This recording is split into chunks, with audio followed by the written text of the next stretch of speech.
I really like these.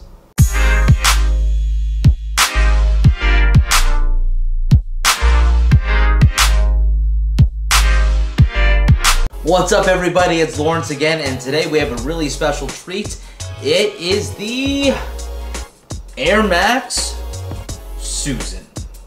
The Air Max Susan is based on a movie called Missing Link, and the reason I said I like these in the beginning is because it's based on a company called Laika Studios. Laika Studios is an animation studios that brought you movies like Missing Link, as well as Coraline, and several others like Kubo and the Two Strings. But even cooler is the fact that almost every single time they release some type of movie, we have some type of shoe that coincides with it.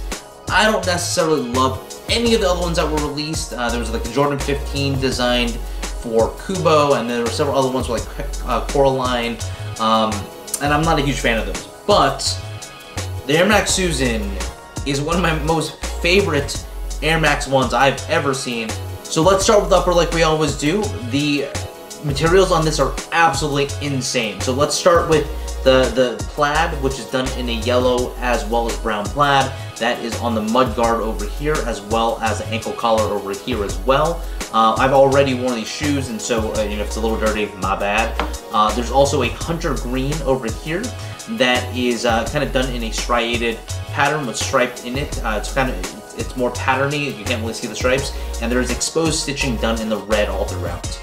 Then there is a white leather that is in the back over here, as well as a fuzzy-like suede that's over here, as well as on this panel over here towards the heel and into the back of the shoe, with a hunter green Nike Air on the very back of it. The upper finishes off with a leather tongue that is soft to the touch, that is done in brown, and the very top of it, instead of Air Max, it says Air Max Susan. The Max is crossed out, you can see it in the tongue color over there, which I think is awesome, and it's done in this hunter green again. The only other kind of thing is the Nike swoosh is done in white over here, and on the medial side it's actually done in a red, which is a different color.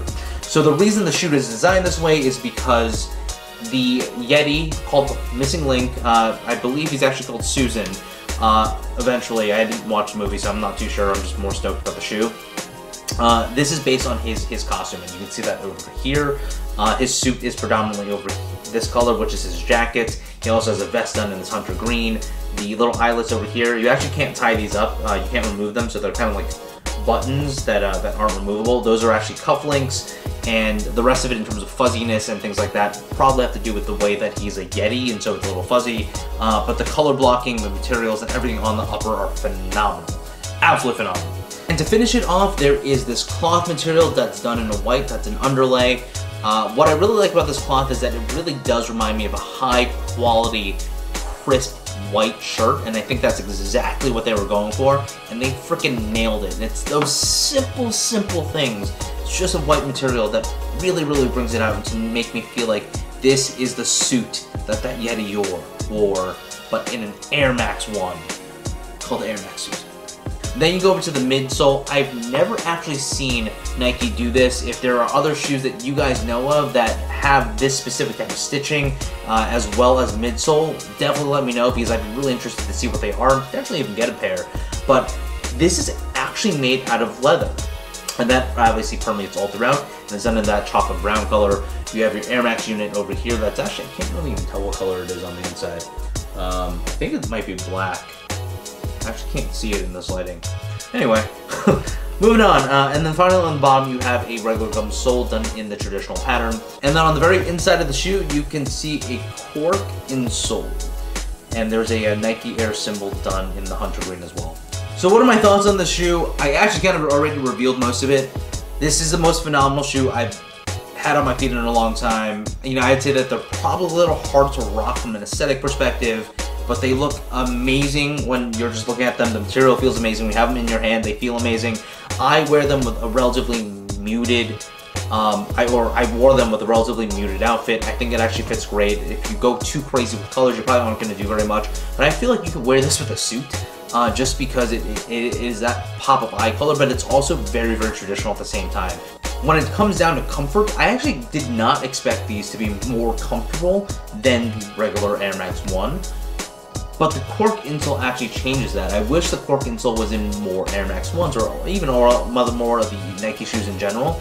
It does make the shoe a lot more, I wouldn't say squishy, but it definitely gives a feeling of premium quality that the typical insole does not have, and I like that a little more than your typical Air Max 1. The other thing is I feel like there's a little bit more toe space in this Air Max 1. I have multiple Air Max 1s, including the Anniversary Edition, the Paras, and obviously the Sean Wotherspoon's 97s. And for me, these actually fit the best. It's a little bit wider, I believe, or at least the material is a little looser. But for me, it's personally a really, really great fit. And I went true to size on these. And before we end this, if you like this content, definitely give it a thumbs up, hit the subscribe button. There's a lot more content on its way, so stay tuned. And that's it, guys. That is the Air Max Susan. Until next time,